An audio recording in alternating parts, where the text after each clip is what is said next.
Good morning, good morning. Magandang umaga sa ating lahat. Lalong-lalo na yung mga nasa Pilipinas, sa mga nanonood sa aking vlog. Narito tayo ngayon sa likod ng barko. Ang task natin tong araw na to ay maglilinis ng camera. Kung tawagin namin guys, camera cleaning. Ito yung gamit ko sa paglilinis. Napapansin niyo siguro sa aking kapaligiran, medyo madilim pa.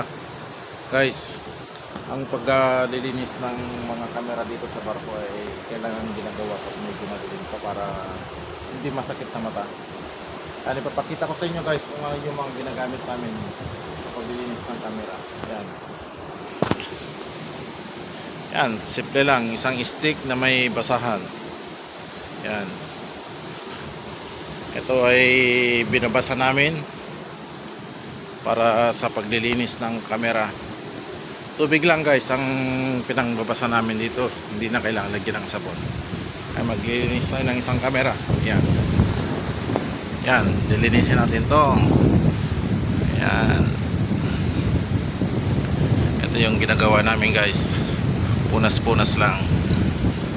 Kaya namin nililinisan yan para malinaw yung kuha ng camera pagdating ng pag may mga insidente, para pag ni-review hindi mahirapan yung tao na magre-review ng camera na mag-identify kung sino yung suspect at saka malinaw yung kuha. Yan. Nililinis natin tapos sinaalis natin yung mga yung dumi-dumi. Yan. Meron naman dito. Kasi pag matagal ito guys, nag-aasin yung camera. Kasi alam niyo naman, nandito kami sa gitna ng dagat. Kaya may mga asin-asin. Yan. Lahat ng camera na nasa open area, yun ang aming nililinis. Simple lang yung trabaho dito pero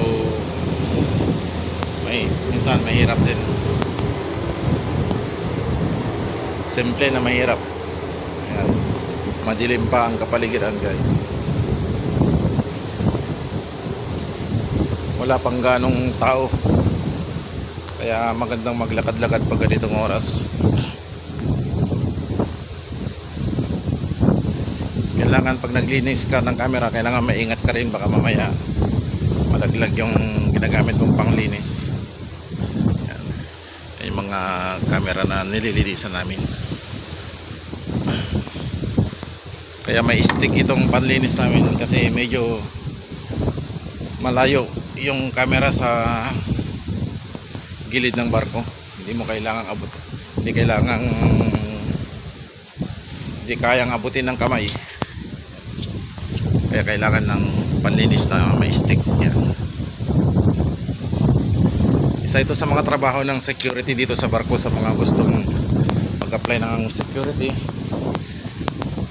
At least kahit pa paano may idea na kayo kung ano yung ginagawa namin dito. Yan. Ito mababa lang guys. Kaya pag naglilinis kayo ng camera, kailangan din obserbahan nyo kung maganda yung position ng camera, o baka mamaya inilihis na ng mga pasahero o mga crew.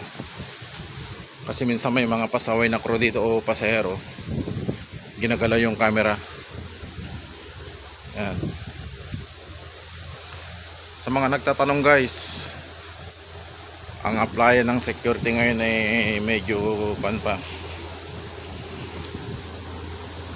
matagal pa ang proseso kasi marami pang mga nakatingga ngayon ng mga security na gustong sumampa pero hindi sila nakakasampa kasi maraming mga nakabakasyon pa. Pero baka next year magkakaroon na ng mass hiring kasi palabas na yung mga barko namin na malalaki. Yan. Itong area na to guys, tinatawag naming prominent. Sa ibang kumpanya, ang tawag naman namin, ang tawag ay boat deck. Yan. Magkabilaan to. Sa mga wala pang idea sa barko, ang barko guys ay may dalawang side. Kung nakaharap ka kung nakaharap ka sa harap ng barko, yung bandang kanan mo yung tinatawag nilang starboard side. Yung kaliwa mo naman, yun yung port side. Yan. Para magkaroon kayo ng counting idea. Tapos ang harap ng barko tawagin nila ay forward, sa likod naman aft. Sige guys, salamat sa panonood.